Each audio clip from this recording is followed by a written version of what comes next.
Hi, I'm Steve Driscoll and welcome to another edition of Airbrush Action's how-to videos. In this edition we're going to take you step by step through a whole portrait video and teach you the basics including color use of the tools including airbrushes, erasers, any types of tools you'll need for the project, and photo references, anything you'll need for that. Let me go through some of the things I've got here on the table.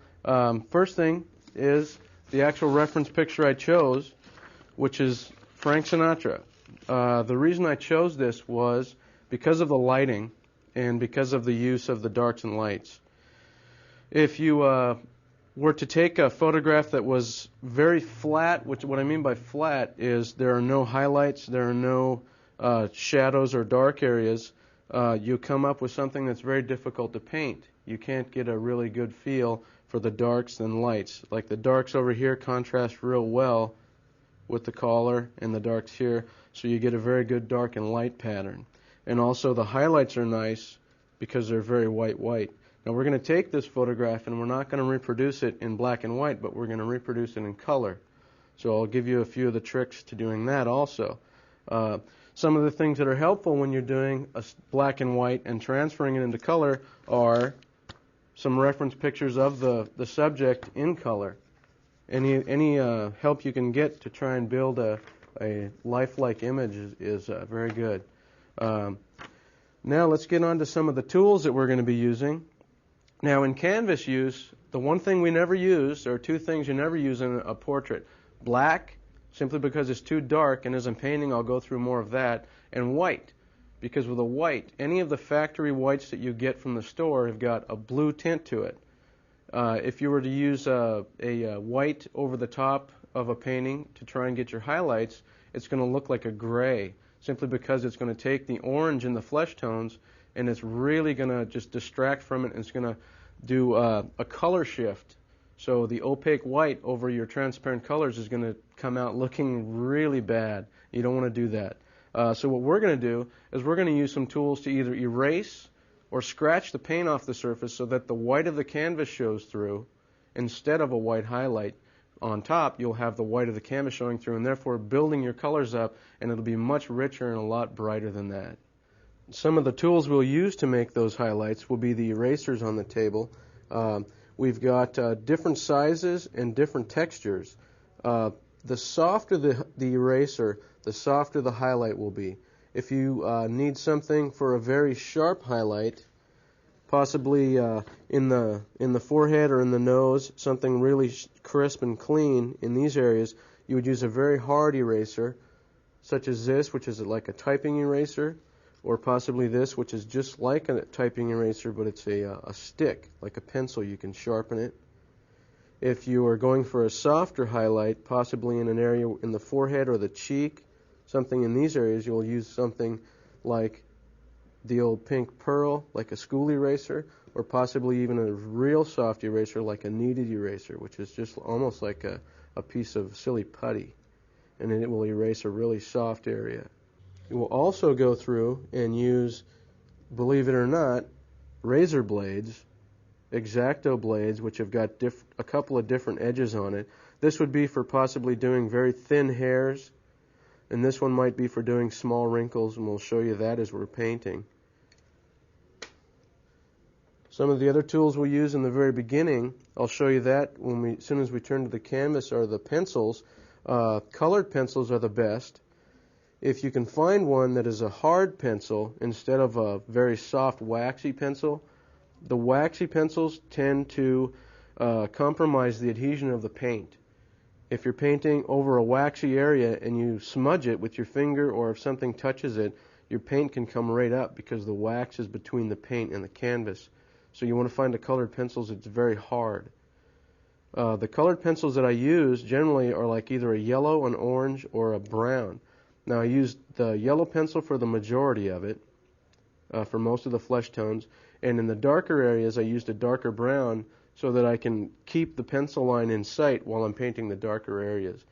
Some of the areas that are under the eyes here, I'll be using quite a bit of paint under the nose and in the lips.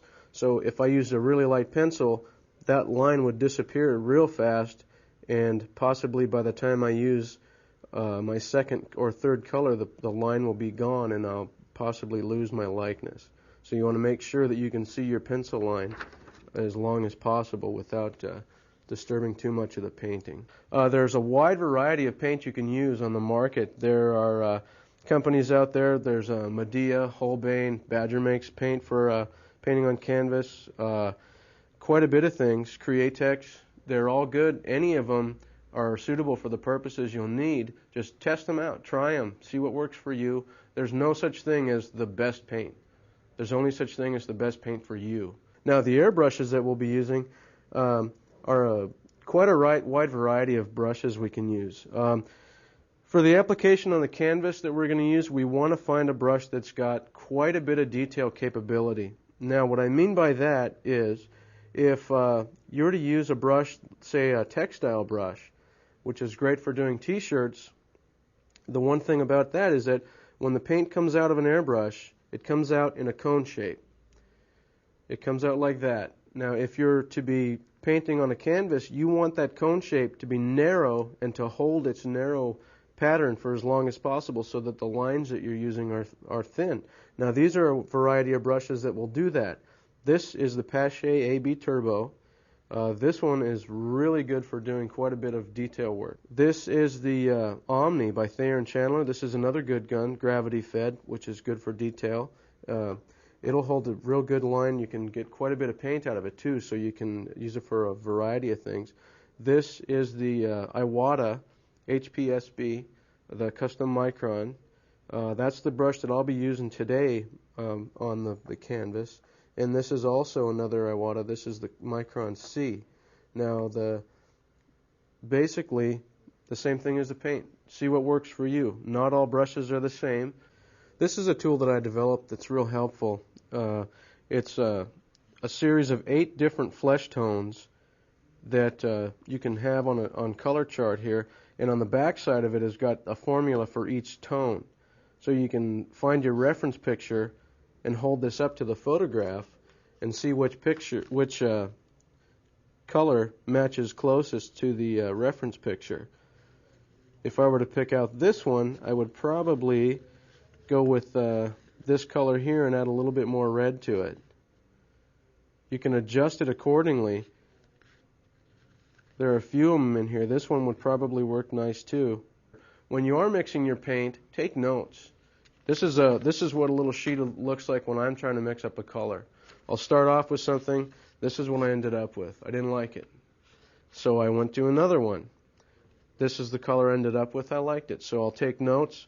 I'll spray the color on there, and then I'll do it on that. I'll do a little sample of it on a board, and I'll save it, and that way I've got that note. One of these times you'll be painting, and you'll say, "Ooh, that color's perfect. How did I get it? I forgot."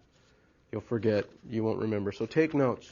A few things I want to talk about before we get painting are, you can see that I did use the colored pencil, and in the areas of the eyes, like I was talking about, where the colors are a little darker, you can see that the lines are a little darker as opposed to up in here. We want those lines in there to disappear, but these we want to stay a little longer so that we don't lose our likeness. Once you lose your likeness, it's very tough to get back. If your lines aren't crisp and clean, that's when you're going to start running into problems, and people are going to say, "Hey, that's a great picture of George Foreman there," when it's not. Now, these are handy to have, different sizes of just plain old bottles. Mix your paint up in it.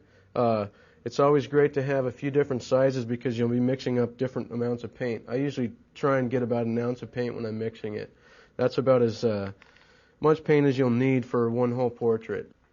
Something that's good is to have a jar with the safety top on it, because you'll be painting along up here, and if you're going pretty quick, you can end up dripping paint on it, and that'll ruin your day. Another thing is make sure that you've got an area which is not going to be affected too much by the paint. What I mean by that is you don't want to be painting in a closet or someplace real small where the fumes are going to really be bad. Have as much ventilation as you can. Wear protection. You know, wear a respirator or a dust mask. I'm not wearing one now just for the purpose that I need to speak. If I'm painting in my studio, I've got not only a respirator, but I've also got a filter system going so that it cleans the air. Even though this paint is not toxic and will not kill you immediately, it's dust, it's airborne particles, so you can inhale it, and it's just like if you were breathing dust for a long time. You don't want to be filling your lungs up with dust particles. Now I want to make sure that my brush is working well. I don't want to test it out on the canvas, so I'll just go up in here and spray a little bit. Make sure the paint's good. Make sure I don't have any trailers, which is the paint's going when you're not pulling back. Looks good. The brush is running well. The paint looks good. So I'm going to start. Now it doesn't matter where you start. You can pick a spot. I generally like to pick inside one of the eyes and just work out from there. Doesn't matter. You can start any place on the face you want to. Just don't get too intent on working one certain area. Work the whole thing. Try and work it around so that you've got the whole thing coming in together rather than work in one tiny little area. What will happen is you'll have it really tight here, and then it'll look like a whole bunch of separate parts rather than one whole piece coming together. There are 3 different levels you need to work on it also, and keep an eye on your reference. Now there's the tightest level, which are each little line, each little wrinkle. Those are important. The second level would be how those wrinkles combine. You don't want to have a little wrinkle here that is going straight up and then these here going this way. You want to make sure that they all flow together and they all fit. That's the second level. The third level would be a wider view, which would be how this piece looks compared to this piece. If you're looking at the reference, you can see that the underside of the eye is darker than this. Now, how does this compare with this? And you want to make sure that your darks and lights are the way they should be. You don't want to have this darker than this area here. It's going to start to throw the way that the lights and darks work off each other, and then the structure of the face is going to be manipulated really in a bad way where you're going to start to lose your likeness again, not only from the drawing standpoint, but from the shapes of the face. You want to keep the planes of the face, and the only way you can do that is to work the darks and lights. Okay, so we're just going to start in here.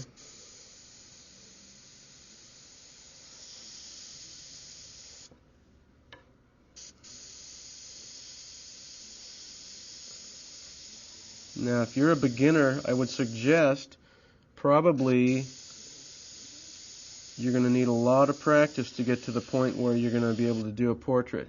Portraits are not something that you can just pick up a brush and do immediately. It takes a lot of practice and a lot of work on getting to a point where you can be very consistent with your paint. You want to be able to make sure you don't make any mistakes when you're doing it, because mistakes with the transparent colors like this are very hard to work through.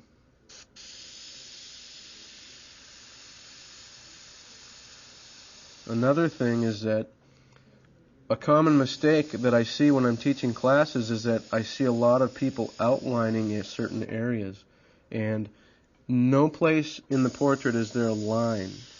You may see me put down a line, let's say in the underside of the eye, like that, but it's not a line that outlines the entire eye. It's a dark to light. They're all dagger strokes.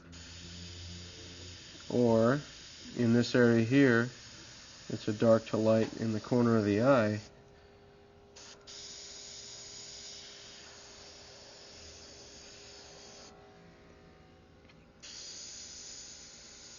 And these are those small little wrinkles underneath the eye. So what I'll do is, I'm getting some small strokes in there like this, and then I'll back up and shade the darker parts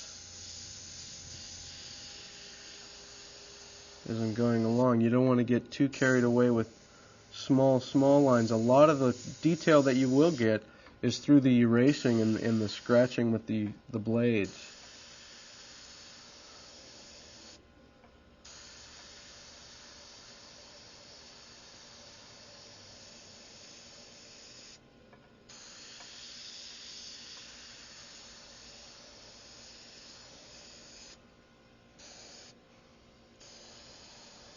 Another important step is every once in a while you've got to take a step back and take a look at it if you're too close to your piece.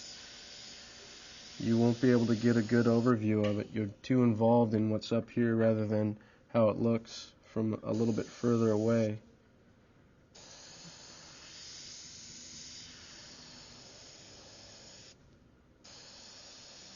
You also notice I don't paint much longer than maybe 5 or 6 seconds without looking back to my reference picture, just so that I don't get carried away with what I think it looks like rather than what it really does look like. Make sure you're keeping an eye on the forms and where the shadows go and the dark and light. One of the exercises that's very common if you have trouble with keeping the dark and light patterns straight is turning your reference and your canvas upside down and painting it upside down. That way your brain isn't getting confused by, oh, well, this is an eye. I know what an eye looks like, so I'll just paint it that way.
This is one of the dark areas that you'll have to make sure that you don't lose that pencil line, otherwise you'll lose the shape of the nose.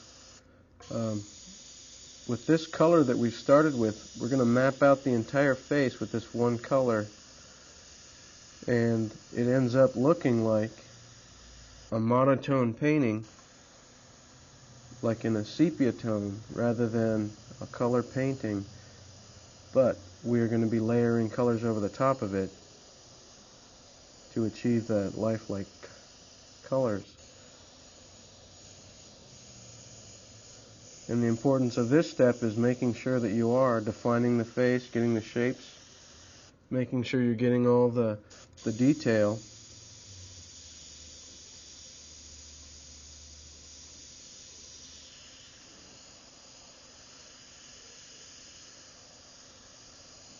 So with some of the darker areas, you'll get as dark as you can with this color.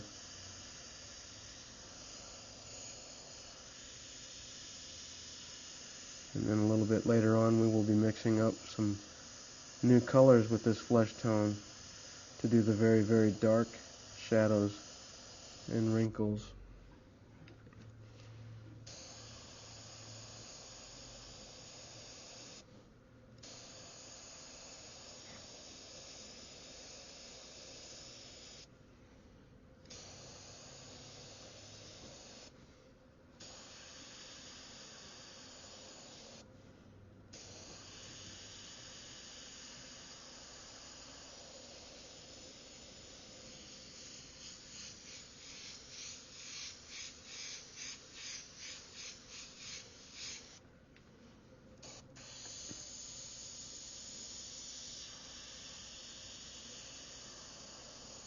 Make sure you're laying the color on nice and slowly. You can always add a little bit more, but you can't take it off that much. It's very difficult to try and correct something that you've laid too much paint over. You can always add more to it later on.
In the preparation of the canvas, basically all I did is I took some 100 grit sandpaper and just kind of sanded it very lightly with that, just to knock any of the high spots down. I didn't gesso it. Sometimes if you're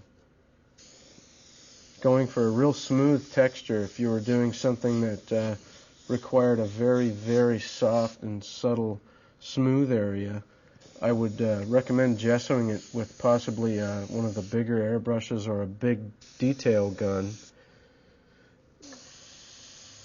Putting on 2 or 3 coats of gesso and sanding it between coats, that'll fill in any of the high spots in the canvas, and it will fill up some of the texture.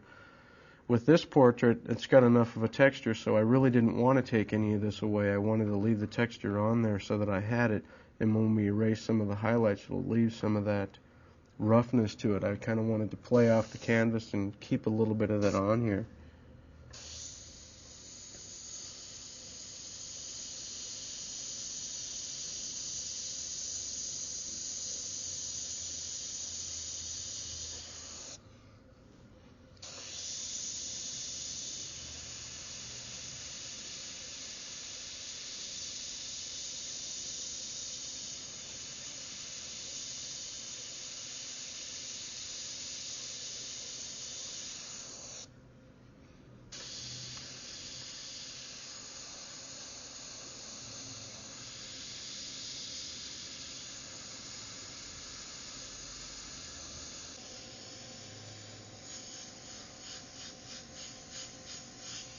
Another common mistake that I find a lot of students doing is in the eyebrow area.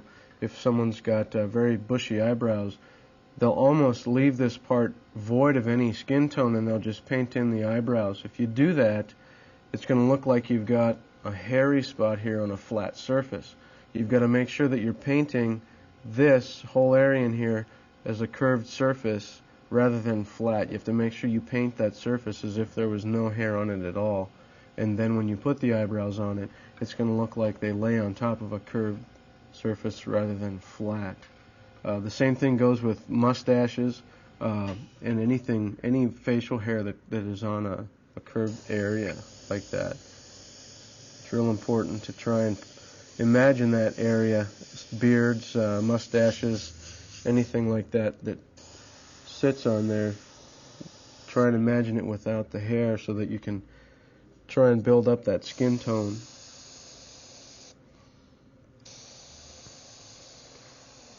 You can see I'm jumping around here and trying to build up some of the tones so that I can compare and contrast the way that they're building up.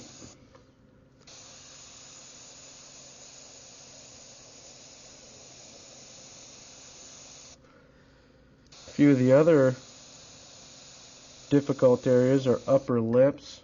A very common mistake also is to go in and draw a really hard line right there when there's very rarely a line on there unless it's a female portrait with makeup.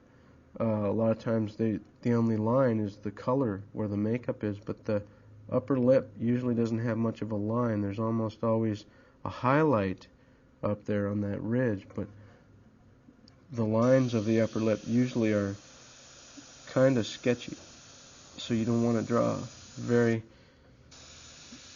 definite line in there. You want to keep it a little bit on the fuzzy side.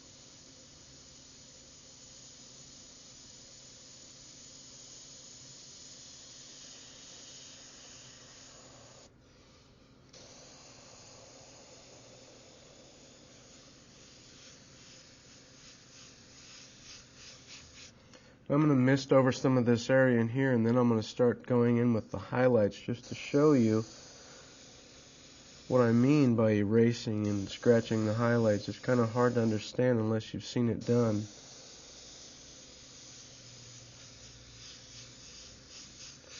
So I'm going to get some of the base color down on here so that my highlights will show up. If there's no paint on there, then there's nowhere for the highlight to scratch through.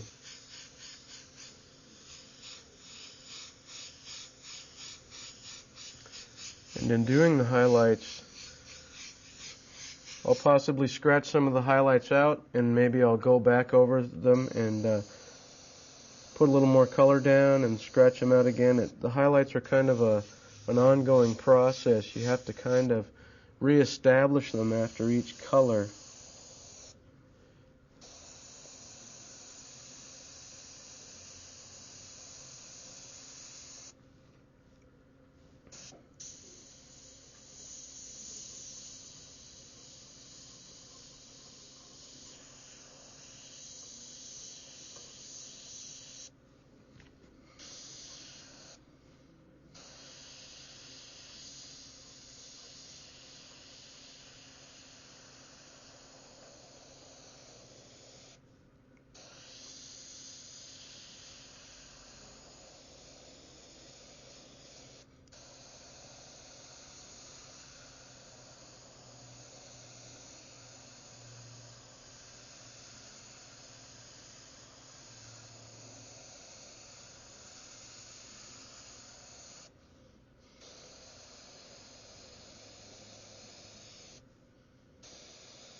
Possibly for some of the beginners also, I would recommend finding a photograph that is in color rather than trying to get a photograph in black and white and bring it to color. It's something that takes a little bit of experience to know where the pinks and the yellows and the overlays go. It's probably going to be easier to start off with something that's already laid out for you.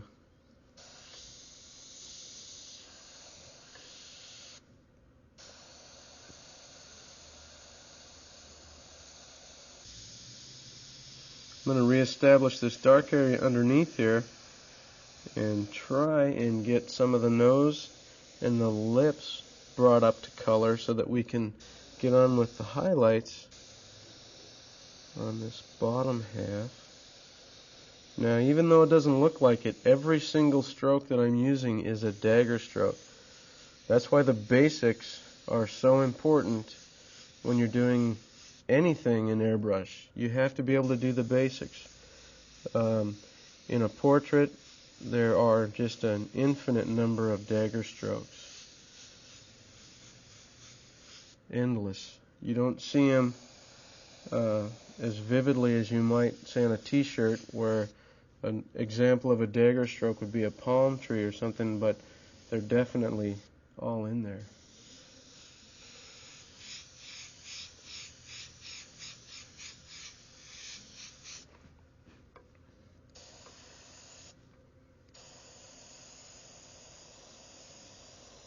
And in some of this lip here, you can see right now there's not a lot of detail in there, but once I get the highlights on there, that's when the detail starts to pop up.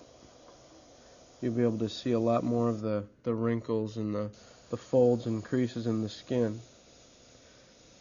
As the same goes with the eyelids.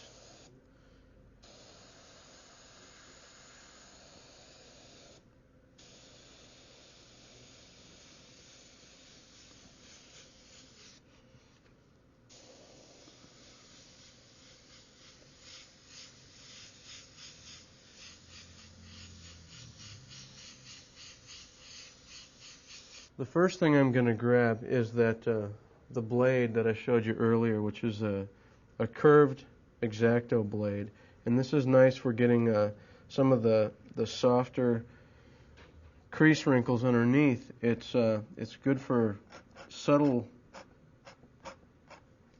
scratches where you don't want a very sharp edge. Now even the scratches that I'm doing are dagger scratches if you want. You have to make sure that you don't have a definite starting and stopping area. And as you're doing it, make sure you're keeping an eye on your reference so that you can see the direction that the creases are going. You don't want to be just going any direction. Then you're going to start to lose the shape. If you have wrinkles going this way, that's going to confuse the viewer in thinking that there are creases going this way when the direction of the skin is under that way. You want to make sure that you're following your reference closely. Now, I don't know if you can see over here right here on the photo where I'm pointing, but my left hand is on the reference on the area that I'm working on, so that when I'm going back and forth, I can look directly at my finger and then shift back to my surface. So I'll be working and I'll be looking at this area and I'll be working on the painting. So that way I don't lose track of where I am, and I can kind of move along quicker that way.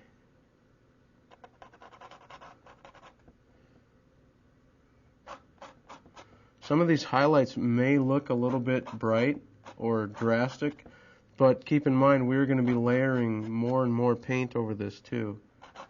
So not all of it is going to be as intense as it looks right now.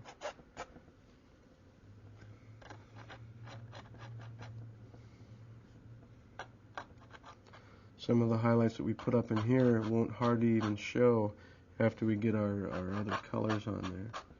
You still want to get them in there though, and they will show through. They just won't be as intense as the highlights in the lower half of the eyelid.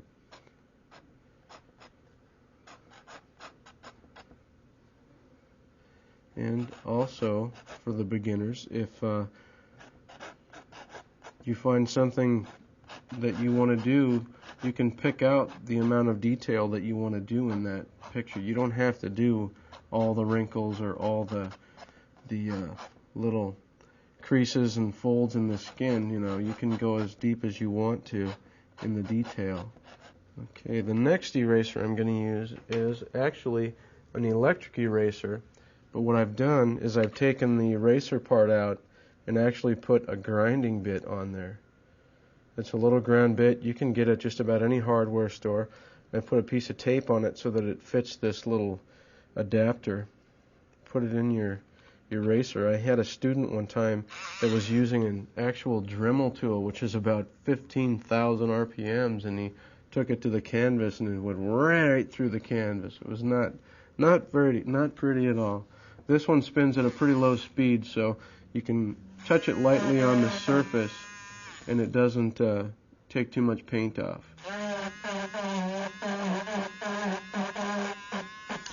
But you can see that it's the whitest highlight. It gets down there real close to the bare gesso of the canvas.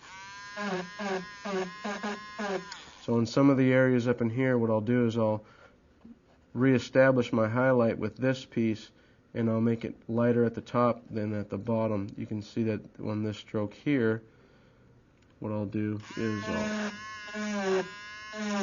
I'll kind of follow the same wrinkles, but I won't follow them all the way through.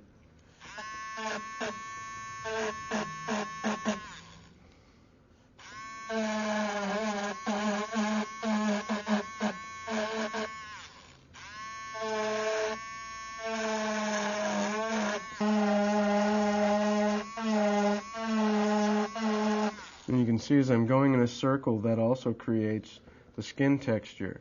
That circle gives you the illusion that there's a pore there, and that inside the center of the circle is a darker area where the sunlight would not be hitting, or your highlight wouldn't be on. So you can create the illusion of texture with this eraser too.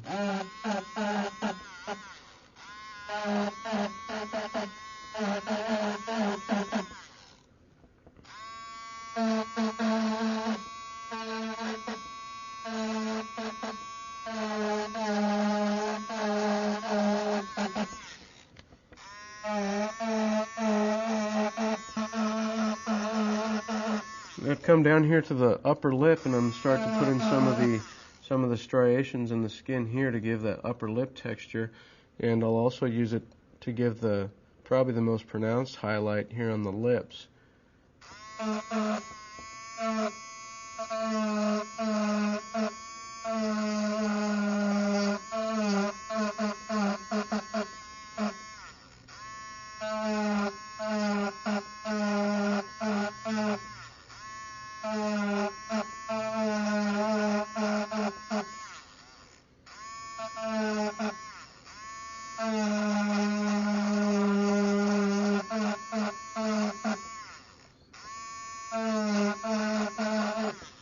You can see how it starts to create a little bit of a curved surface now. It looks like the highlight and shadows down here. It'll play off the angles of the face and make it look like there's actual surface there. I'm taking a two-dimensional surface and create a three-dimensional look to it. So we'll keep knocking out some of the highlights on here and creating some more depth.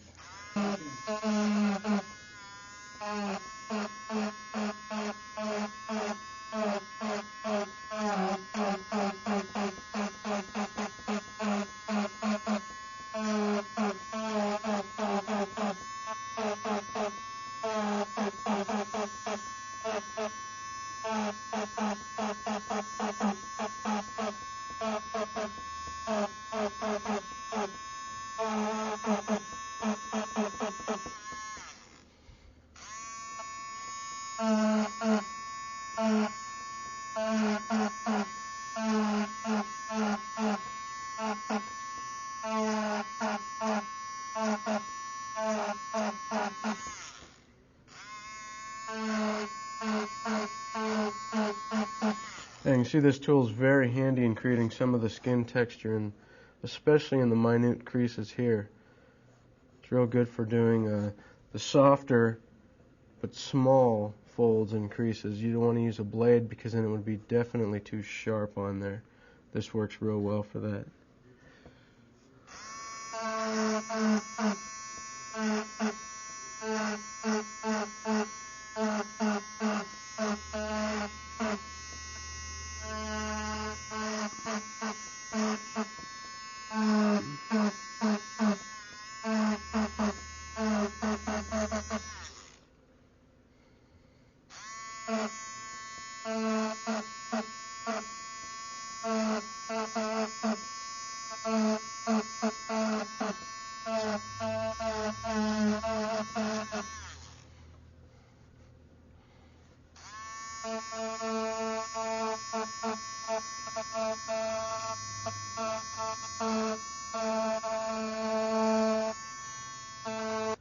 Now I'm going to switch also to another eraser, which is the pencil eraser here. I'm going to start to take out some of the larger highlights which don't show up as detail. They show up more as a general light area.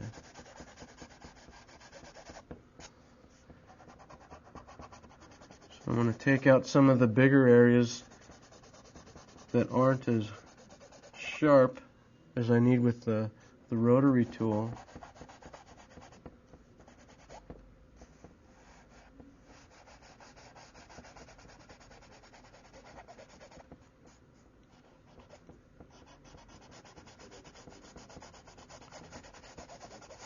The areas like this really affect the way the face is shaped. You'll have dark and light patterns that are very subtle, and if you don't take them out, the face just doesn't look like the planes fit together right. The light will be bouncing off a certain area where it shouldn't be, or it's not bouncing off an area where it should be.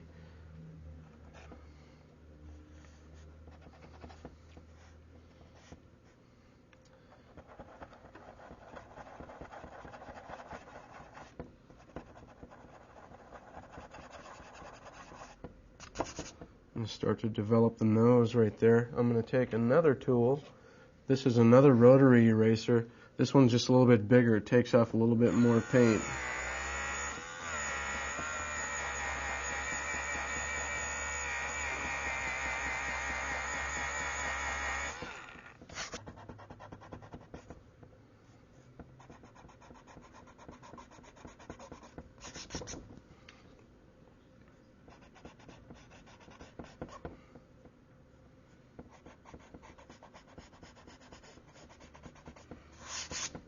but a lot of the mistakes that people make when they're doing eyes and teeth are that they leave them too white. They leave the areas on here, they'll cover them up or erase the whole thing out so that they're very white, but the truth of it is they're really not that white. You'll see that I'm letting a lot of overspray fall in here because I'm going to actually spray quite a bit of color into the eyes as time goes on, and the reason being is because I want to be able to have a shape to the eyes. The eyes aren't going to look curved if you don't have some color in there, because there's a definite shadow being cast on the top of the eyelid here down. Right in this area here, the eyes are usually very gray or darker brown in the white areas. So don't be scared to get some color on there. The same thing with the teeth. If you're doing teeth, the thing that makes the teeth look shiny and white is the fact that they do have a lot of color on them, and then if you hit that white highlight on a tooth, that's what's going to make it look shiny. It's not the fact that they're going to be really white.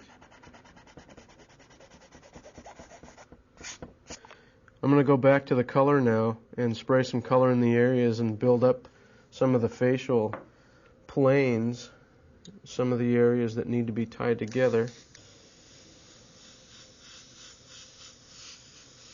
As you can see, I'm misting back over some of the highlights that I scratched out to kind of push those back a little bit. So like I said, I will be building them up and pushing them back a little bit and taking them out some more as time goes on.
And start to get some of the darker areas on the side of the face to create that shape.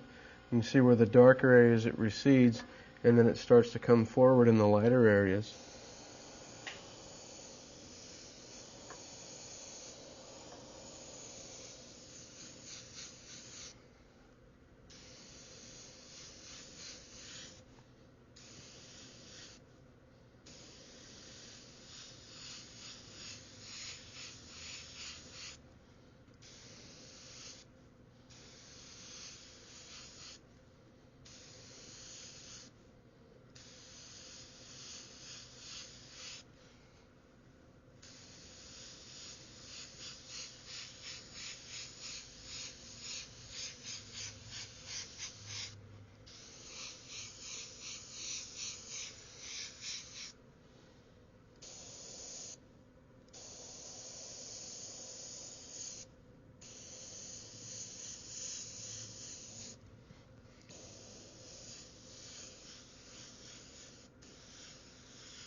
Now you can see how the other highlights are still showing, but they're a little bit further back. Now these are the brightest ones, and it gives you a little bit of a layering with the highlights so they don't just look like they're stuck right on there.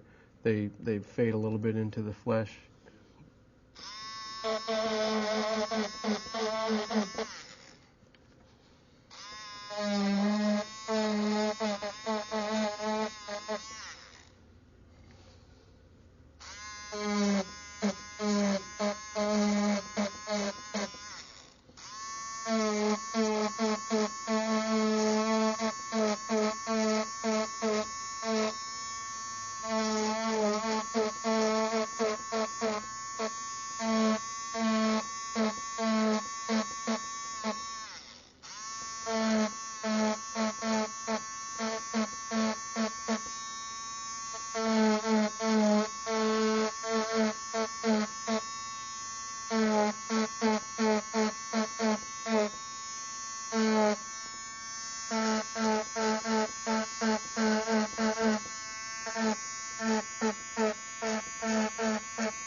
Go to the pencil eraser again and get some of the highlights in the eye.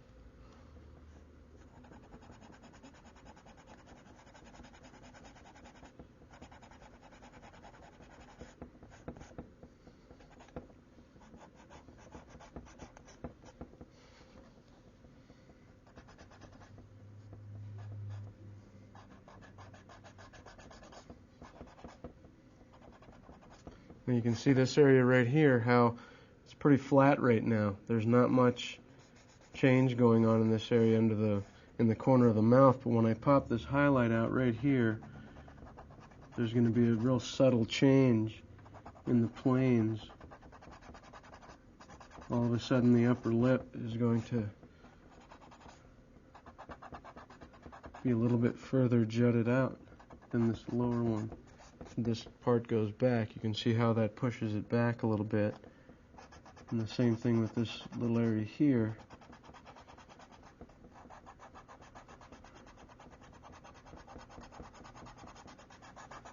You start to develop a little bit of a layering of highlights and darks.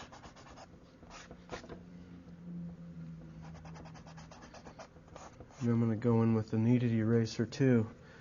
That real soft eraser, and pull some of the bigger general highlights out of the areas in the face.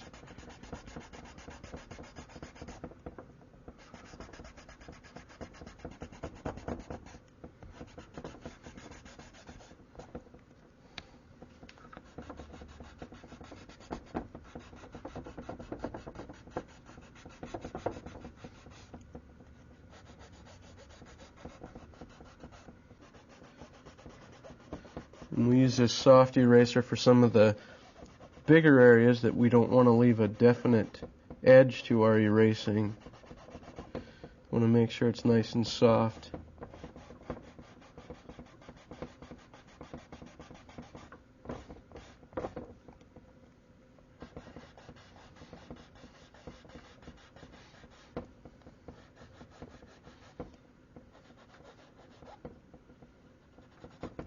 Okay, I'm going to go to another eraser too. This is the typing eraser. This side is very, very abrasive, and this side's a little softer. So I'm going to use both sides, but for now I'm going to use the white end, which is a little softer. You can pick these up at almost any place that sells office supplies. They're very common. You used to see them quite a bit. Your mom probably had one when you were a kid, for typing and erasing before they had the liquid paper.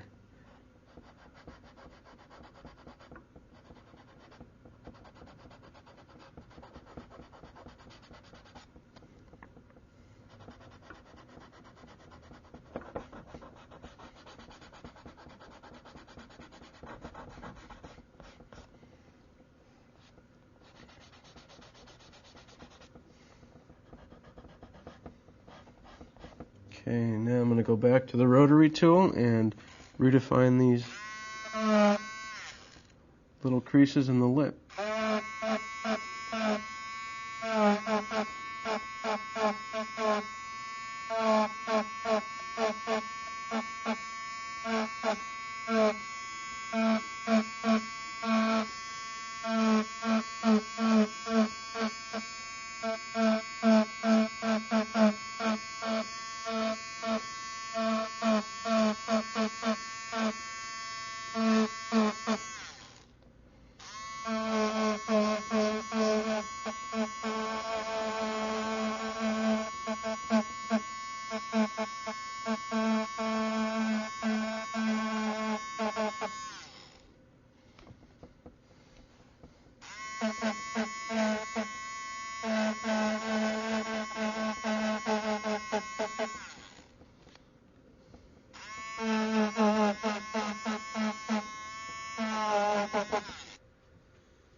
Following the steps that we've done in the beginning of the video, I went ahead and finished the rest of the painting with the first step. Now you can see that all the mapping is laid out, all the darks and light areas are complete, all the texture that I want to put in there is already in there. Some of the common problems that I find are the forehead, especially people tend not to put much paint up there. You really need to fill it in. It's a big area, and if you don't get enough paint on there, you won't have enough paint to show up the highlights. The hands, you can see, I tried to get as much texture in there as I could. I wanted it to match the face. You don't want to come in on any of the outside areas and have a conflicting texture. You want to make sure that the whole piece flows together rather than having a nice textured face and then a very smooth hand. You wouldn't want to do that just because they would fight each other for attention. So keep everything as fluid as you can as far as your techniques and styles. Now, like I was showing you earlier, some of the highlights in the upper areas are much more subdued now that I've got more paint over them. In the earlier steps, all the highlights that I scratched out were very visible. Now they're not because I've got more layers of paint. The next step we're going to go through is laying on some of the pinks and reds into the areas, especially in the lips and the eyes, and some of the features in the hands. What I'll do is I'll use some of these photos that I've brought, and I'll pick out some of the areas I want to put the pink into. So I'm going to take my brush, and using the same color we started with, add a little bit in here. And the reason I'm not just taking a red or a pink and mixing it up is we want to make sure we stay on the same color palette. You don't want to start throwing colors in there that aren't in your original painting just because it's going to start to throw the color off. Now I've got about half this filled up with color. Now I'm going to take 2 drops of this and add it into it. 2 drops of the bright red. And a drop or 2 of water, just plain water to thin it out. Because what we're doing is we're not so much spraying this color on as we're tinting or underpainting. We want to tint the pinks over the top of this.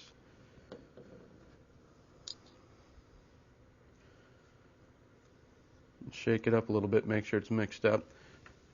Now I'm going to get my original sheet here that I tested the color out earlier on.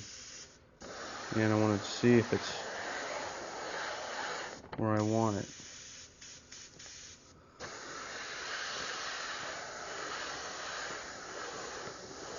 Now you can see there's a little bit of a pink in there. It's not quite enough, so I'm going to add a couple more drops of the red.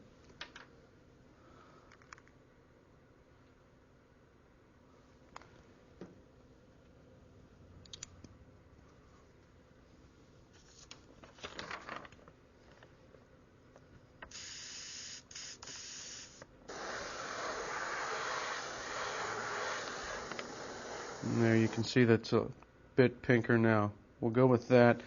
Before we go any further, I do want to give you the formula for the original color so that you'll be able to mix that up. Now, the first step is to pick your colors as far as the paint manufacturers go. These colors may not work for all of them. The colors that I used were the Medea, the Com Art. had 200 drops of ochre. These are all transparent. 50 drops of bright red, 5 drops of smoke, and 6 drops of the moss green. And I also added 17 drops of white. Now that is opaque, and the reason I added the white was to what they call buffer the color. If you don't add a little bit of white to it, it can get too dark. And this is you can see his facial features are rather soft, so I didn't want to get too dark with this color, and it'll keep it a little crisper. So if you add the white, it buffers it. You can leave it out if your face is a little bit darker that you're doing. Go back to that pink color that I started. I'm going to start in the eye area. Start throwing the color in here.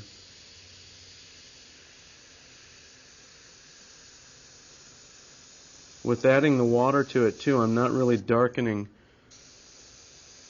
the painting too much. It's tinting more than anything.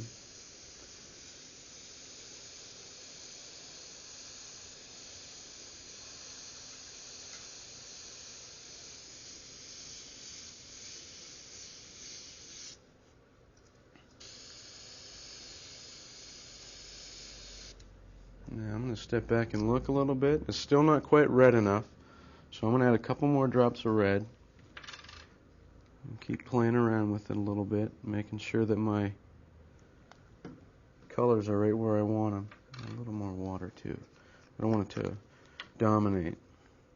Be careful with red too, because it's a very dominant color, and you can actually darken your painting a little bit if the pigment in the paint is real strong. And start to cover it. A lot of the reds are very opaque, and you can do a little more coverage than you might want to. Go back to our test sheet, see how it looks. That's better. You can see that it's a lot pinker now. That's what I want. I don't want to have to put too much paint on there. I want it to tint quickly.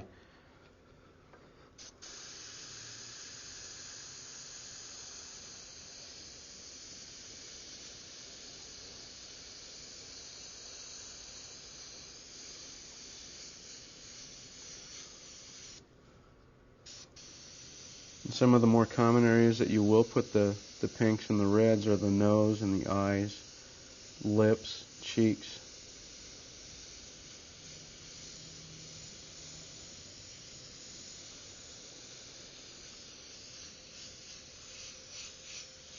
You see, I'm not getting too carried away with detail. I'm mostly tinting the areas rather than trying to put in detail. That's what the first step was for, to map out all the detail. Now we're just tinting.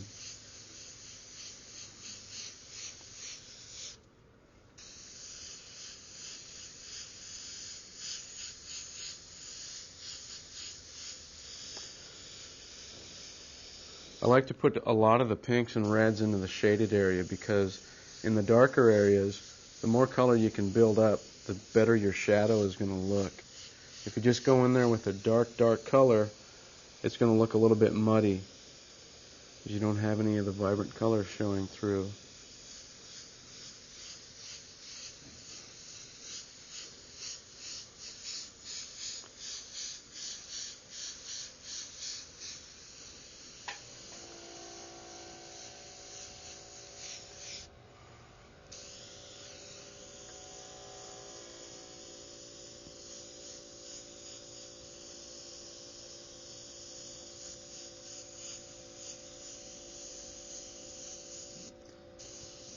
We'll go on to the lips. Now with men and women, generally, if they're not wearing any makeup, as in a lady's case, the upper lip is usually a little darker than the lower lip.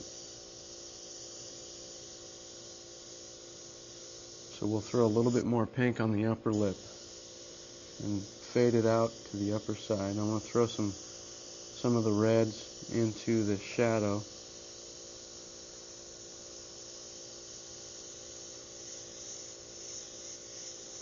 Warms it up, gives it a nice feel to it.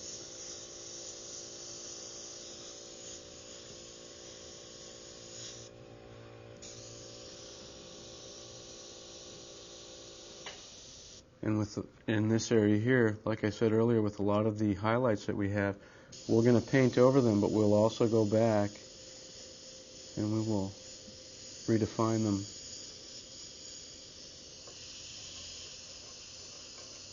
One thing about the lips also is a common mistake is you will see people put those striations in there and really put them in so tight that they look like cracks or hairs. You really want to be loose and not make them too sharp. It looks like the lips have got deep cracks or grooves in them. You don't want that. You want it to look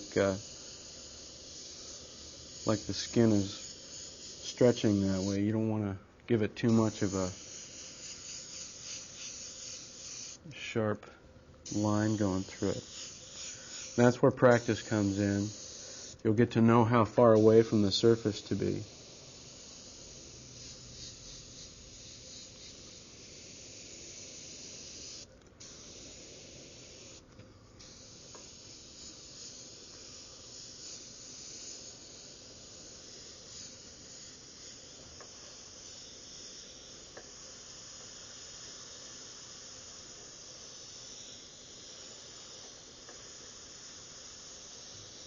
You can see I'm misting color into the eye, the whites of the eyes. We talked about that earlier. You don't want to leave them too white. You want to make sure you get some color in there. And the same thing would be with the teeth. If I were to be painting teeth right now, I'd be definitely spraying this pink into that. You've got the colors from the outside of the mouth reflecting on the teeth. So you would have definitely the lip color. Go back into the forehead. Like I say, write everything down. Otherwise you're going to forget. And you'll forget that crucial color one of these times, and you'll have a mismatched color.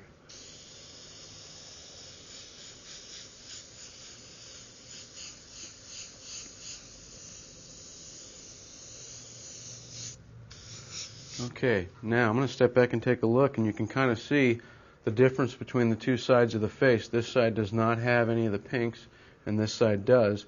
You can see how it warms it up and gives it a little bit more life and carries some of the colors into it. A lot of times also, if you've got a specialized type of lighting, you may have a backlight or a light on the side that possibly would be blue or green. You'll do your erasing of the highlights, and then you'll add that color in a little bit later and hit the appropriate areas, or underlighting a lot of times. So keep an eye on your reference and make sure if you do have a specialized light source, you keep that in mind all the way through the whole painting. Alright, now that we've finished the pinks on the entire piece, I want to go in and redefine some of our highlights. I'll put my reference up here. And I'm going to start off with the bigger eraser right now to get some of the larger areas. Now I'm not going to redefine all the highlights, only the ones that are the hottest. So we'll go in there and erase some of those pinks that we sprayed on here and redefine the spots that the light is reflecting the hardest.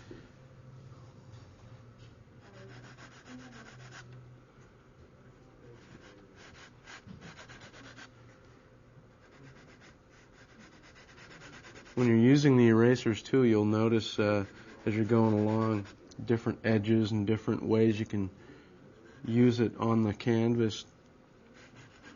Quite a few ways. You can even take your X-Acto blade and cut the eraser to get a sharp point. I'll do that with a lot of the rotary erasers. I'll cut it so that it's really flat so that I've got a real sharp edge to use on the eraser.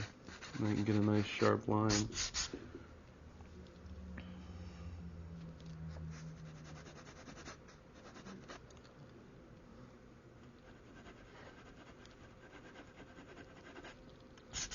Now I'm going to switch over to the rotary tool again and start to pop out some of the sharper highlights in the eyes and in the nose and the lips.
Come down here to the lips and redefine the widest part of the highlights.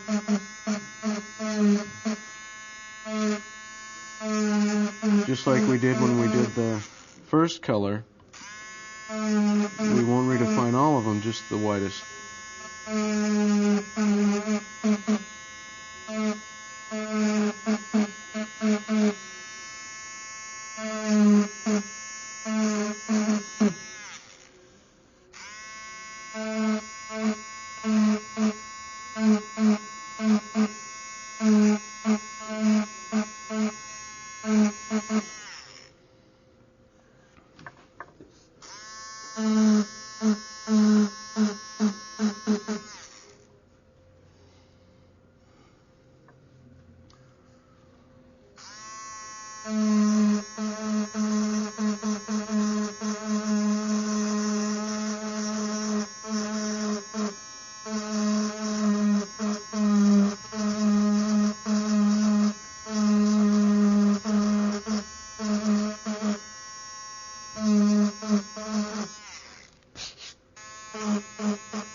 I'm going to switch back to this eraser and work the hand. Get the highlights up on this again.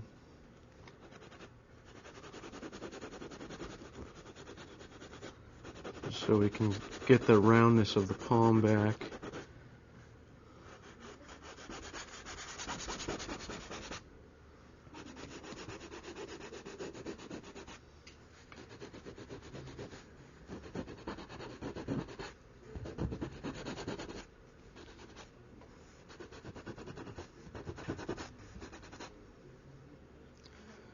If we were to skip any of these steps and just paint the whole thing with all the colors and then go in at the end and try and do the highlights would look very muddy and they wouldn't be as deep as they are with the layering.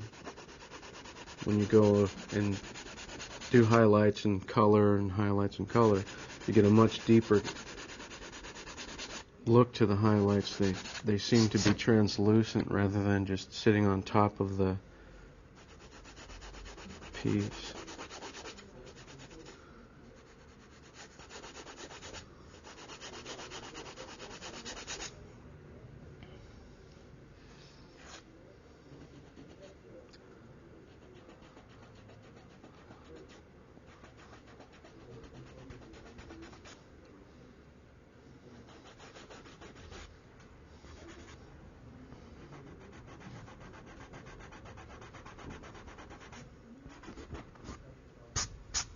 Okay, we've redefined all our highlights now and come and brought a lot of the hotter areas up, the nose, the forehead, up in here, the lips especially. You can see how it creates the shape of the lips and in the hand. Now what we're going to do is we're going to take our third color, which is going to be basically the same thing we did with the pinks. We're going to take our original color and we are going to add some smoke and some violet to it to darken it up. And I talked to you about the importance of keeping on the same palette, and that's what we're doing by using that same skin tone. I'm going to start off by using a transparent smoke. I'm going to add 2 drops of that to about a ½ ounce, 3 drops to a ½ ounce of the original color, and 1 drop of violet. And these are all transparent colors. 1 drop of violet, a little bit of water, and then we'll test it out on our paper again to see how it looks. We don't want it to do anything strange to our mixture. And you can see the darker color sprayed over the top of the original color, and it gives you a nice shaded area. So we'll go ahead and start working on the darker areas of the face. We'll also use this color to create the shadow of the eye on the eyeball also.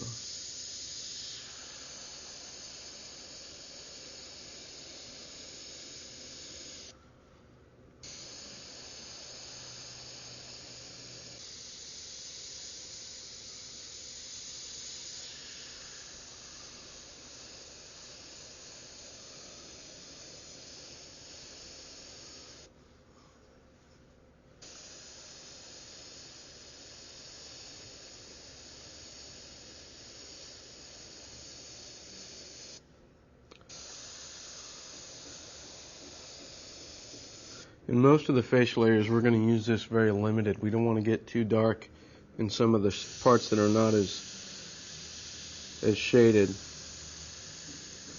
We don't want to darken it up too much.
Move on down to the lower lip, or the bottom side of the upper lip actually, and define that shadow. We're going to stay away from the lips with this color for the most part because we don't want to dull them down too much. We'll hit a couple of the spots that we need to on the lip itself, but we don't want to dull it down too much. It'll give it a gray feel if we do.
Alright, I finished up all the dark areas, especially in the eyes and on the side of the neck over here, under the nose, under the lips.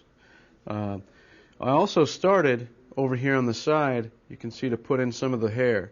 Now I'll also continue that and start to develop some of the facial hair on the eyebrows and the eyes, and also the eyelashes.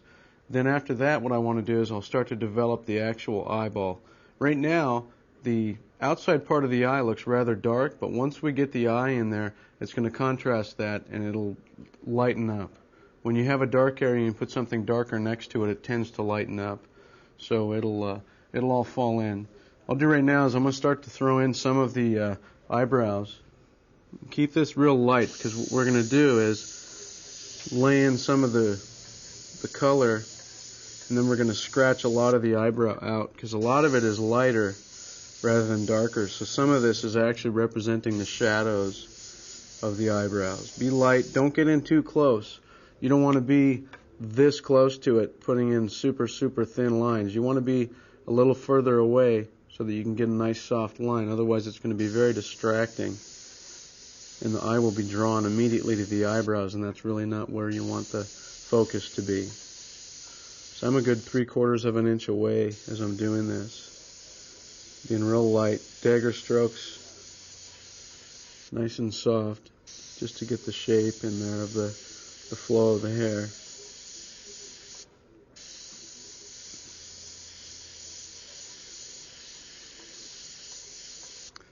I'm going to start to throw in some of the eyelashes down here. We'll also use the blade on that to scratch out some of the lighter areas. And be very soft with the eyelashes on the underside. It's real important to keep them light. That you don't want them to be too dark. They're not that important as far as the structure of the face goes. You just want them to be hinted there.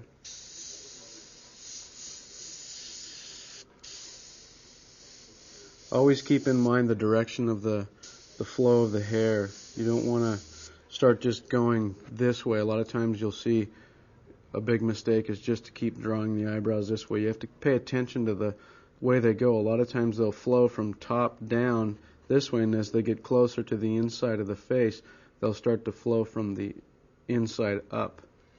So keep a close eye on the direction.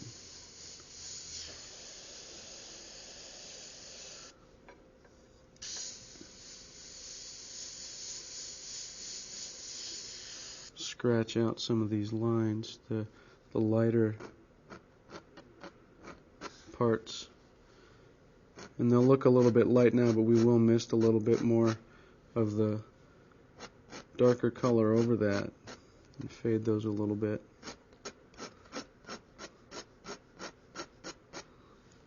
Do a little bit on the eyelashes. Not too much, just a hint.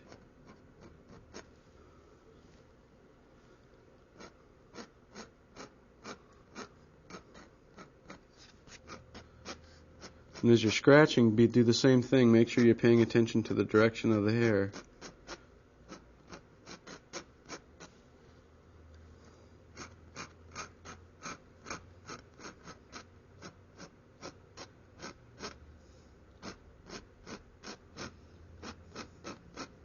With the curved blade, you can point it a little closer in to get the sharper lines, and then you can lay it back a little bit and get a little bit of a softer line, so you can roll this blade a little bit and achieve a little bit different effect.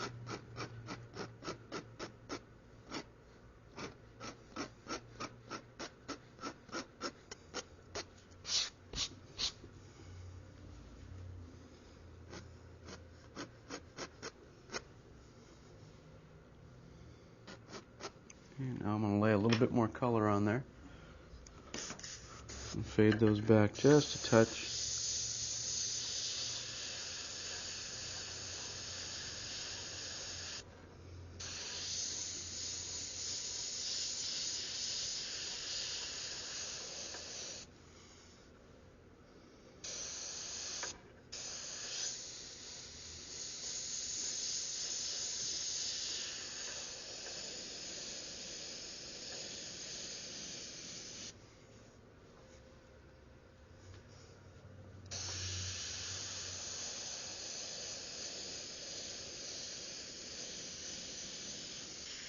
And we'll continue the same thing on the other side.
And once again, we'll hint the eyelashes down here.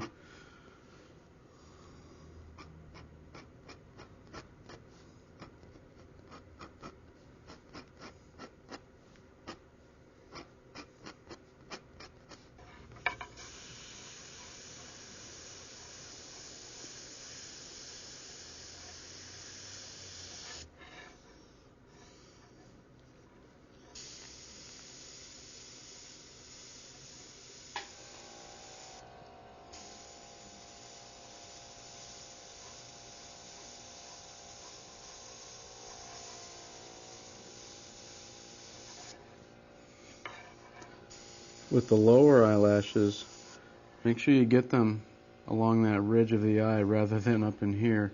If you get them up too close, it'll look like the hair is coming out of the eyeball rather than the lower lid.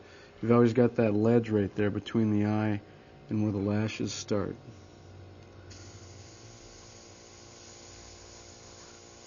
Alright, now I'm going to switch colors. I'm going to go and add a little more smoke to this color because I want to start to do the eyes. And with blue eyes, generally I'll start with a gray. With brown eyes or hazel eyes, a lot of times I'll just continue with the flesh color that I'm using, and I'll start to build it up with that. So I added some smoke in there and just a little bit of water to thin it out a little bit.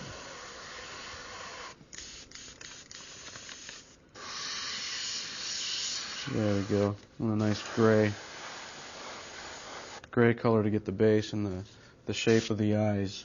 I'm going to start off on the outer ring just to define the shape a little bit.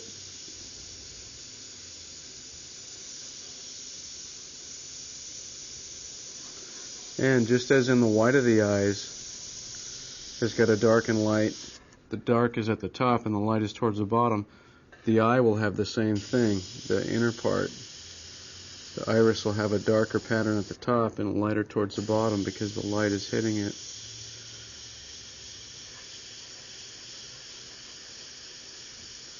We'll lightly start to build the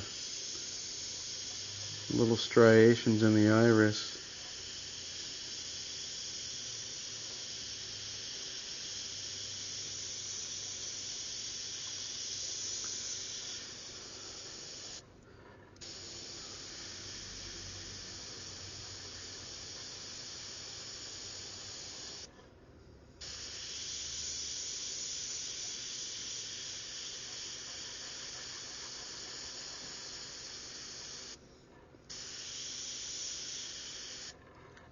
Throw in the pupil with this color also, just so I can get some contrast.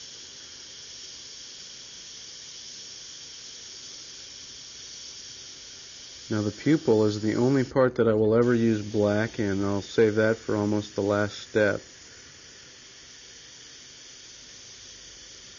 That'll give us a high contrast in the eyes.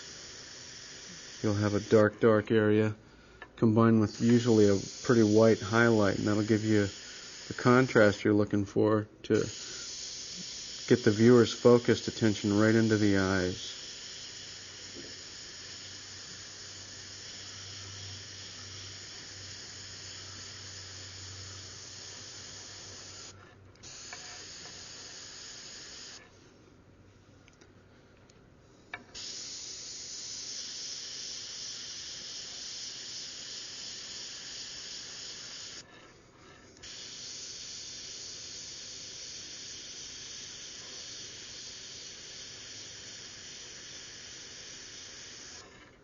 Now I'm going to go in and use that same X-Acto blade and scratch out some of the lighter flecks in there.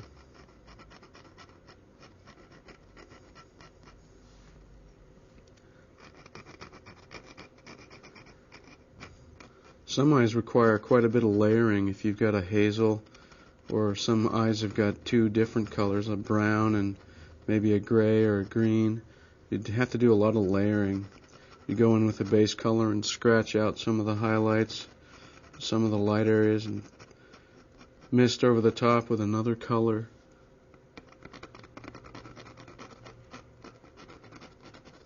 And some eyes, and a lot of dark brown eyes. There's not much detail at all. It's mostly just a color wash, and possibly a little darker at the top.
One of the things in the beginning I never spoke about was how I got the image on the canvas also. I used an opaque projector to do that.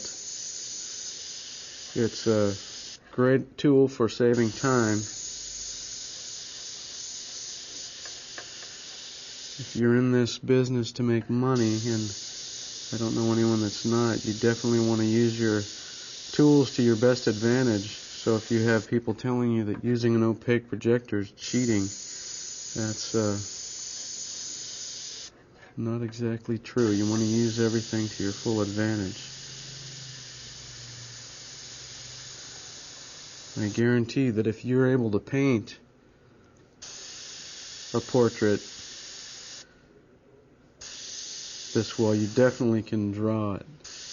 There are quite a few of the portraits that I've done in the past that I've had to draw freehand simply because I didn't have the facility at the time to do it. But when I have a chance, I'll definitely use the projector.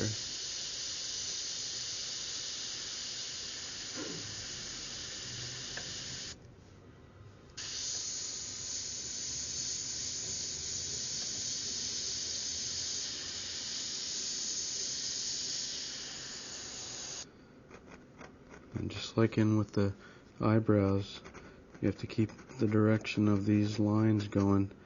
If you start to do any that are not aimed at the center and going outward, they'll start to look a little confusing.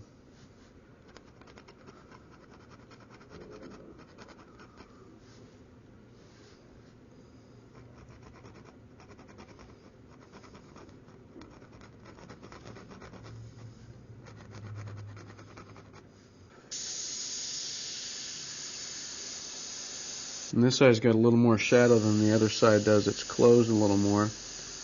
Doesn't have as much light getting in, so we'll darken the top of this up a little bit more than that one.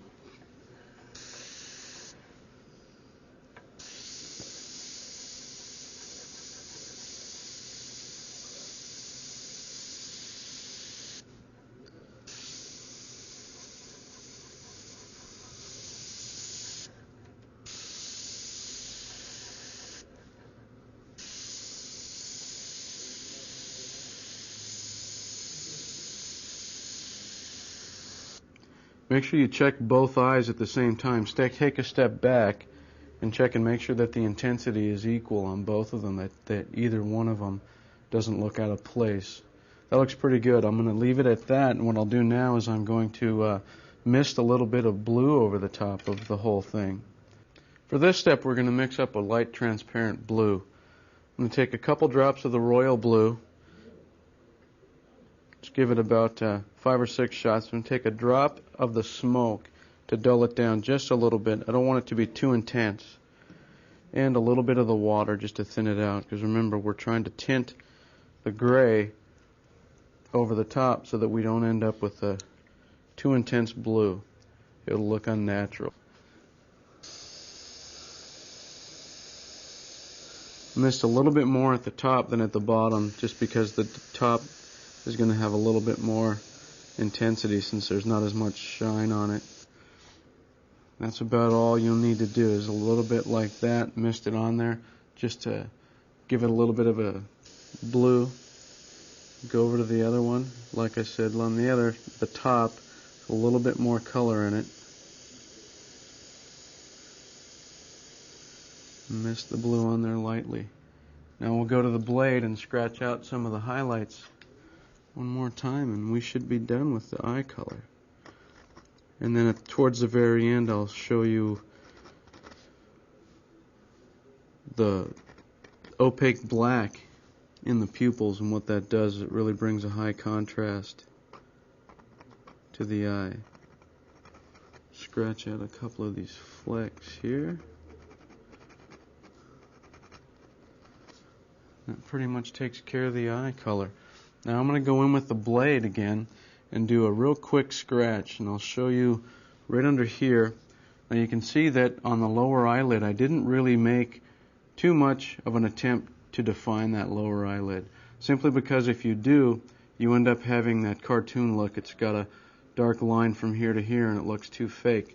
A lot of times what I'll do is I'll take the blade and I'll make a little bit of a fleck right there, just to give that hint of moisture between the eye and the eyelid, and that's all it takes. And then the brain of the viewer will fill in the rest. All you need to do is that little bit, and it'll give you the illusion that there's that moisture trapped between the eye and the lid. Now for the whites, the highlights of the eyes, I'm going to take my Dremel tool, or the rotary tool, and I'm just going to erase a circle. Now occasionally you'll have a highlight. Say if the highlights were up higher, you possibly would put the highlights in and mist over it again to subdue them a little bit. But in this case we're not going to.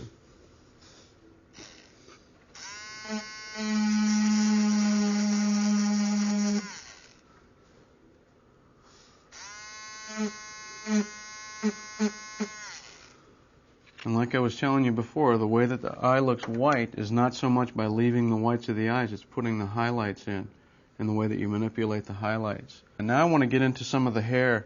The texture of the hair is very difficult for most people to comprehend, because their first intention when they start out is they take and they draw the hair from front to back. They start out making these big, long, sweeping curls, and from top to bottom they'll draw in the entire hair.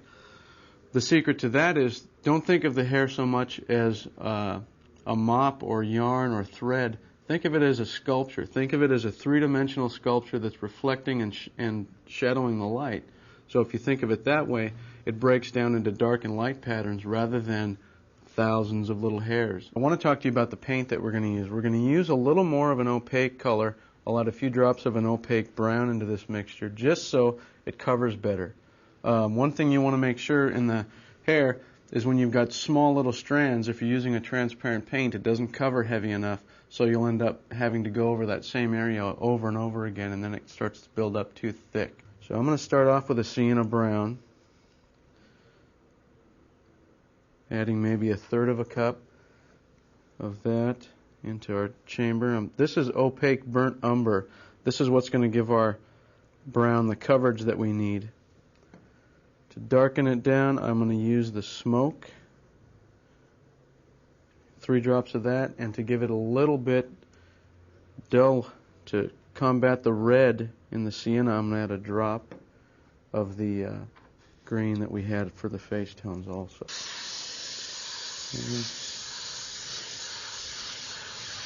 It's not quite dark enough. I'm going to put a little more smoke in there.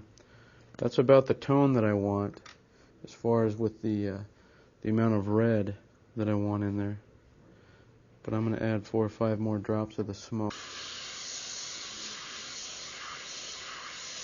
That's better. That's a good color we'll start with. Now this isn't the darkest color we'll have, but this is a good base coat. I'm going to start up in here. In this area here is mostly just the wave of the hair. As we get down in here, we've got the hair that crosses over the forehead, so we'll have to be extra careful not to oversaturate that area with paint. And you can see I'm at least this far away from the surface. You don't want to get too close. Like I say, we're not drawing each individual hair. We're going to build up a light and dark pattern right now.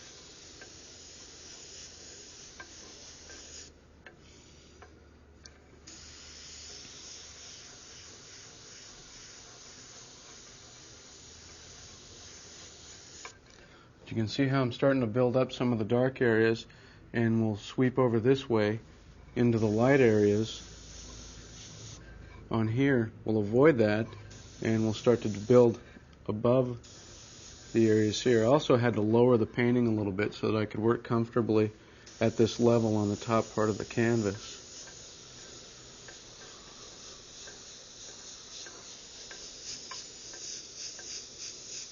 And you can see how I'm leaving some of this area blank. I don't want to start to paint too much in that area yet because I'm going to come back to that with some washes before we scrape of this same color here.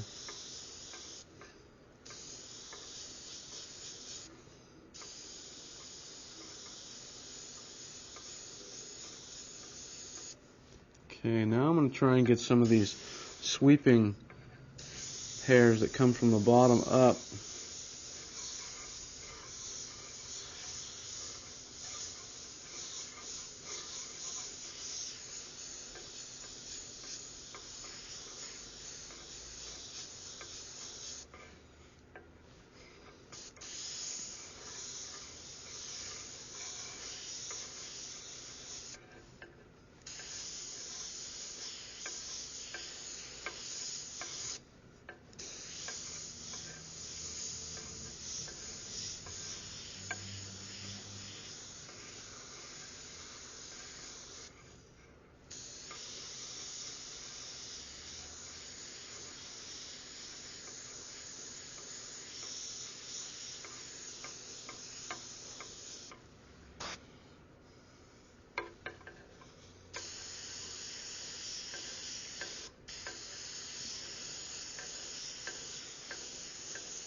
Now we've gone ahead and mapped out the entire hair area with the first color.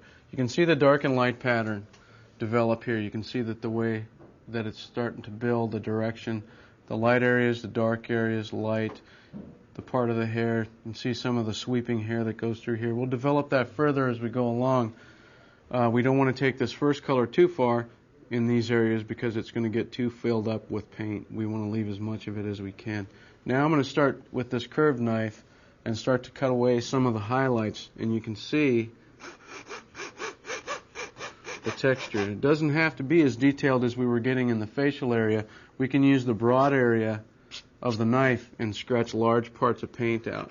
We're just kind of developing a light and dark pattern here.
You can see how I'm following some of these strands up, because as they go up, they create a highlight up further. So I'll take and follow one along and erase or scratch the highlight out as I get up further.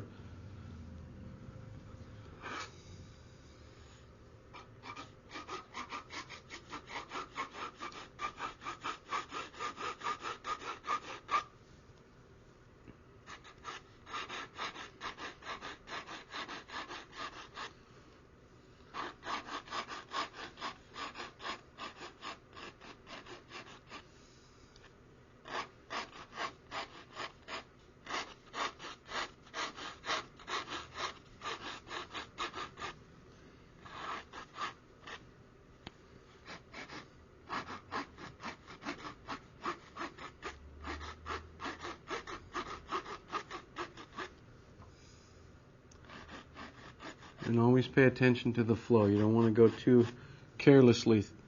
I am going fast, but I am also being very careful to follow my directions and not to get carried away with scratching too much paint on it.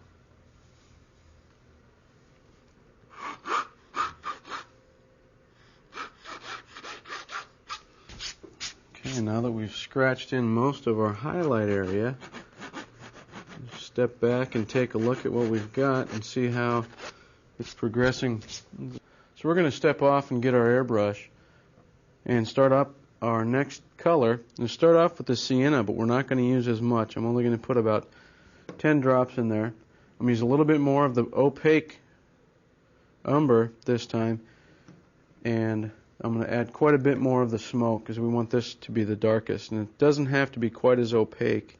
We'll start up in the same area we started before.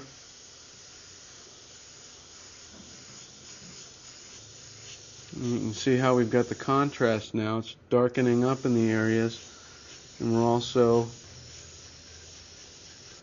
developing our dark and light patterns better.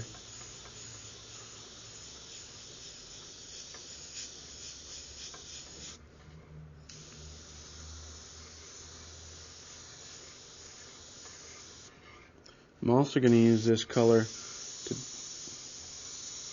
to develop some more of the smaller wisps of hair down on the bottom here.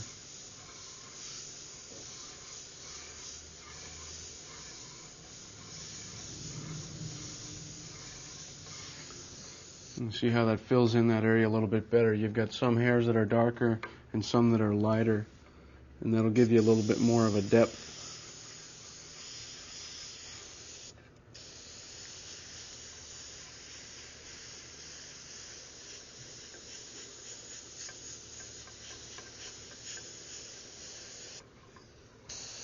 Some of the areas in here aren't quite dark enough with the flesh tone, and it's very difficult when you're just doing the face to see if it is. So after we're done with the hair, we will go over here and mist some more flesh tone over that to fill that area in.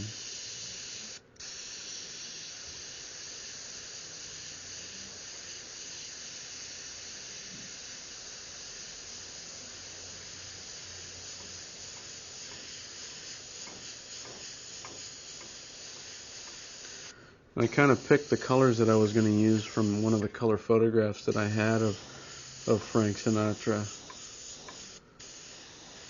When he was at this age, he had a little bit more red tint to his hair than he did as an older gentleman, so I picked a little bit more of a red. And as I'm done with these two beginning colors, I will mist over it with some straight not umber, but the sienna. That'll give it a little bit more red hue in some of the areas between the highlights and the darks.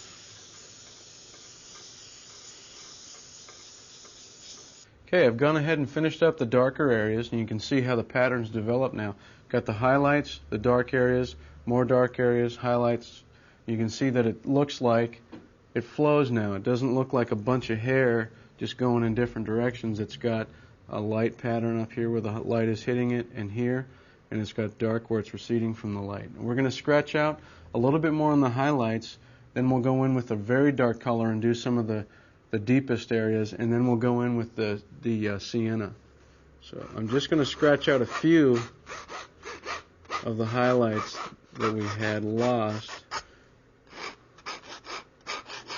while doing the darkest color, just to reestablish some of the flow we had going through here.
And I'm going to load up just some straight smoke,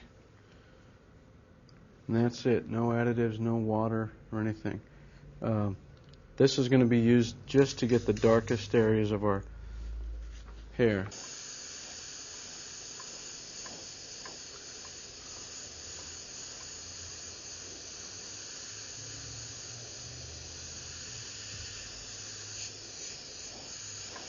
And this is a good transparent color, so we don't have to worry about losing all of our highlights.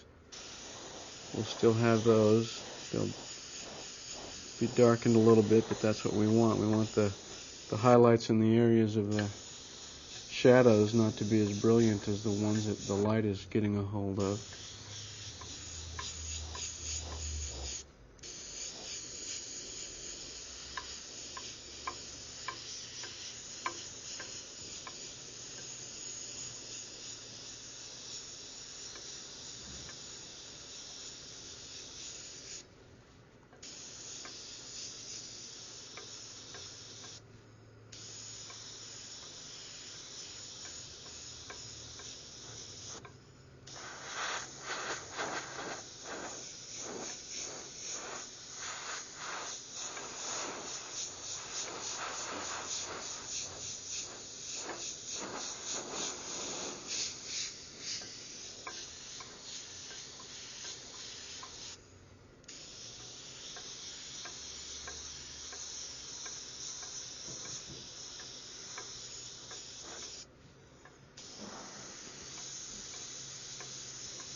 Now as we're doing it, you can see the high contrast we've got now. The dark areas blend in with the colored areas and the highlights, so it looks like there's a lot more depth and overlapping of the hair.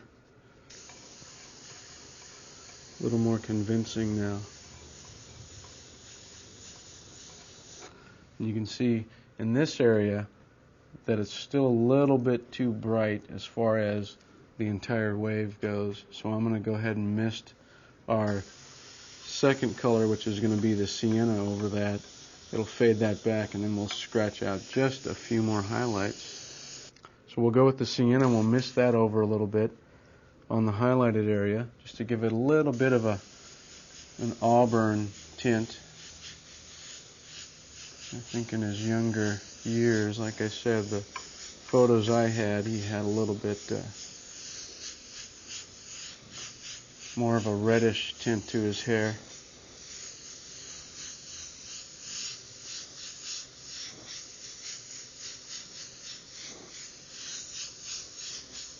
Don't want to do too much. You don't want to oversaturate it so that your highlights get flattened out.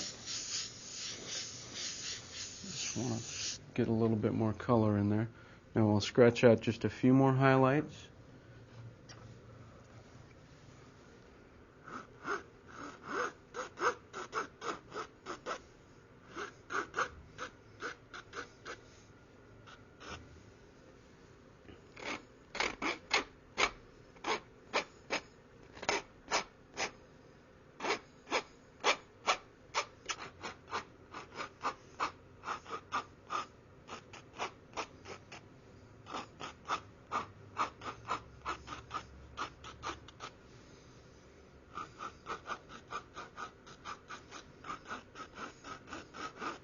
Now what I'm going to do is I'm going to go and reestablish some of the shaded areas underneath the hairline.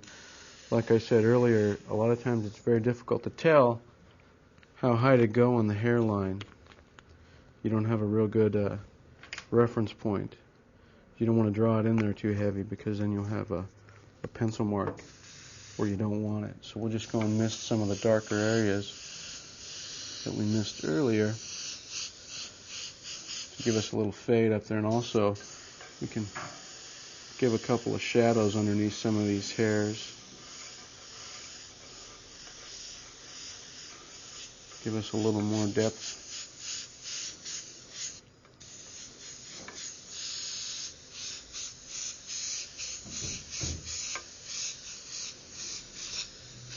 There. That takes care of the hair and the forehead. All the areas up in here, you can see how the highlights work their way into the dark areas rather than all these long strands of hair that just ends up being one color. You want to make sure that you're working on it like it's a sculpture in three-dimensional rather than all those single strands of hair. Alright, now that we've got the hair done, we're going to go into some of the exterior portions of the portrait. We're going to do the background and the clothing. I'm going to start with the background. I'm going to use a very neutral gray, something that's not going to take away from the face, and yet it's going to surround the face with a little bit of a light and a dark pattern. The first thing I'm going to do is use a 60% photo neutral gray, and you can mix up a gray too. If you were to just take a factory white and add a little black to it, probably the better idea if you're going to use it as a background color is to add a little bit of brown to it, and that'll kill some of the blue. Otherwise it'll end up looking like a light blue or dark blue rather than a gray.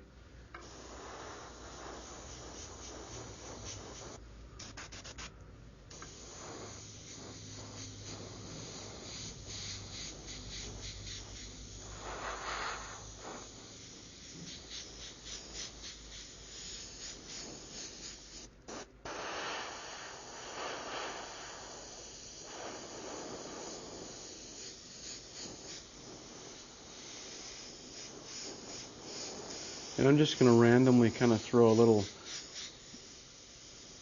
very simple pattern through here. Not even a pattern, just mostly some dark and light shadows. It's going to be kind of blurry, out of focus, to give it a little bit of dimension too. The background will look a little out of focus and not sharp. If I were to go in there with some sharp lines or a sharp pattern, they would fight the foreground for detail and for the focus of the viewer. You want to make sure that you keep the attention on the foreground. And also when I'm done, I'm going to go and scratch out a little bit of highlight on the edge over here too, so that I don't lose my line of the portrait. We don't want to get the background and the foreground lines too fuzzy. Now in this area here, I'm not going to do that because I'm going to make a pretty soft line here with the jacket and the collar so that the face is what stands out and not so much the jacket or the background. I don't want to have too much attention called to the clothing.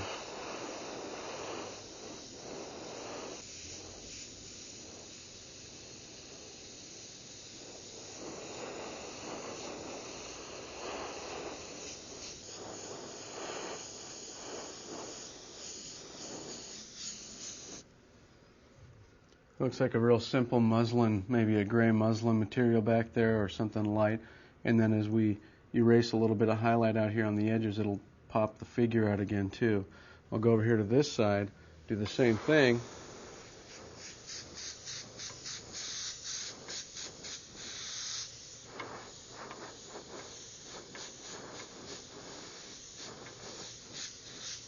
Choose your background colors carefully too. If you're going to go with a brighter background or something that's a little more striking, make sure you use something that is either really going to contrast with your figure or something that is going to subdue the background. You don't want something, if I were to put a bright fluorescent pink background back here, it would really kill the mood of the painting because it's such a nice soft portrait, and then you have this real decadent, bright background. It's something that is really risky to try and do. going to do a little bit of a general fill here, cover up some of the lighter areas.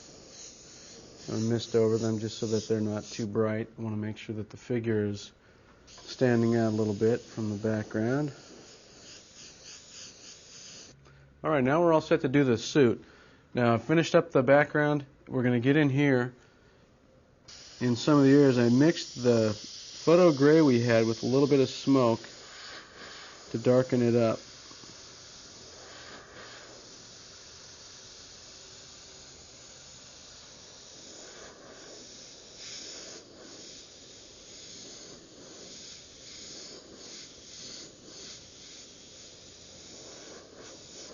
And you can see the soft line out here too. I'm not going to get too sharp on that because I don't want to get in a contest to see what is going to get the most attention between the face and the suit. You want to keep it a little softer.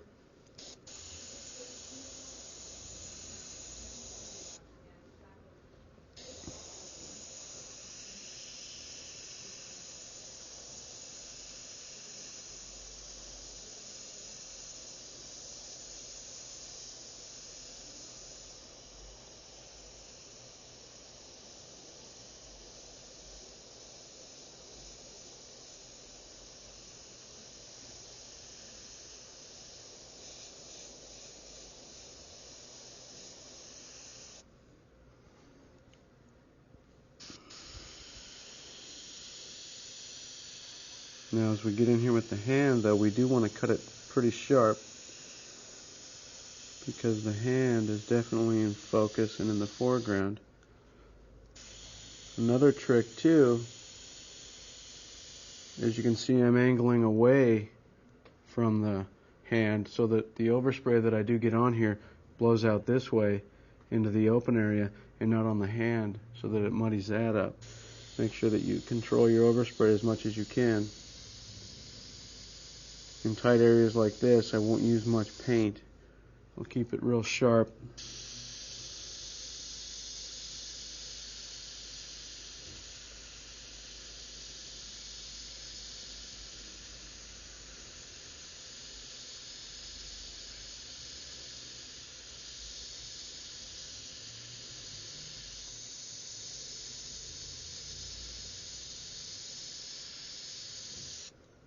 And you can see how the background of the suit goes up in there, but it keeps a pretty sharp outline with the face and the hand.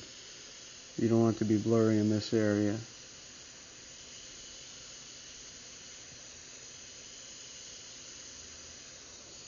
Now the collar also comes out in here too. In this area here it is very dark, so we'll bring the collar out to here from the suit. But in this inner area, it's very dark, so we'll darken it up.